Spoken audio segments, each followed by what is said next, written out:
মুরব্বী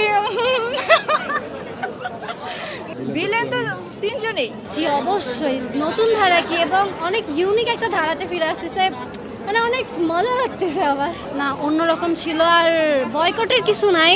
ওনারা অনেক বন্ধুত্বপূর্ণ মনে হয়েছে, যে সম্পর্কটা ভালো ছিল, এতটাও শত্রুতা ফিল করায় নাই মুভিতে, বা বয়কট করার মতো তো কিছু দেখে নাই। সুন্দর ছিল ওদের অ্যাক্টিং। হইতে পারে যে দুই পক্ষ হয়ে গেছে, কিন্তু না, বয়কট করার মতো। কাস্টিং অনেক ভালো ছিল, সবাই ভালো ছিল। জয়া আহসান, সাবিলা নূর, সবাই ইউনিক ইউনিক ক্যারেক্টার পাইছে, তো সব মিলেই বেস্ট ছিল। লাস্টে অনেক ভালো লাগছে, মানে ওনার আগের যে ফিল্মগুলো এগুলোকেও হাইলাইট করছে, এটা অনেক ভালো লাগছে। সাকিবের ডায়লগ মনে পড়তেছে না আপাতত। মুরব্বী এটা সাকিব খান বারবার দিচ্ছিল। আর নিশো একটা ডায়লগ দিয়েছিল যে হচ্ছে আমি সুরঙ্গ মাসুদ, আমার টাকা খাওয়া এত সহজ না।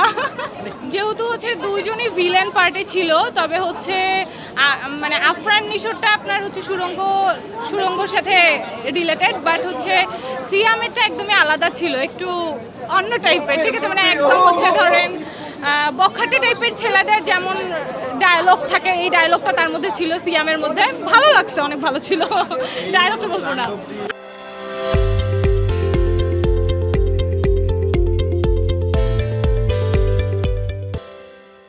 আগের বার ঈদে ছিল তুফান 2 এর অপেক্ষায় আছি, হয়তো বা নেক্সটে তুফান 2 চলে আসবে, তারপর তাণ্ডব 2 এর অপেক্ষায় থাকবো, ইনশাল্লাহ খুব ভালো হবে। না এরকম কিছুই না, কারণ কি হচ্ছে সাকিব খানও আমাদের বাংলার সিনেমা জগতে খুব ভালো একটা ইফোর্ট দিচ্ছে, পাশাপাশি এখন আফরান নিশো আমাদের বাংলা সিনেমায় খুব ইফোর্ট দিচ্ছে। তো সেক্ষেত্রে আসলে এইরকম বয়কট টয়কট আসলে আমার ক্ষেত্রে ঠিক না, কারণ কি হচ্ছে বাংলা সিনেমা আমাদের সবার দেখা উচিত। তো বাংলা সিনেমায় ধরেন আফরান নিশো আসুক বা সাকিব খান আসুক, বাংলা সিনেমা সুন্দর হলেই হলো, মানুষ যেন দেখতে পারে, বাংলা সিনেমার যেন প্রচার বাইরের দেশেও হয়। না না এরকম কোনো ঘটনা হয়নি, আমরা তো নিশোকে থেকে চিৎকার দিলাম সবাই। হ্যাঁ সেম, মানে তিনজনই ভিন্ন ভিন্ন এন্ট্রি, মানে তিনজনের জায়গা তিন রকম, তিনজনের জায়গায় তিনজনই সেরা। সবাই নিজ নিজ জায়গা থেকে ভালো অ্যাক্টিং করছে, বাট যেহেতু সবার একটা সাকিব খানকে নিয়ে সবার আগ্রহটা বেশি, তো এইখানে আমার সিয়ামের অ্যাক্টিং অনেক ভালো লাগছে।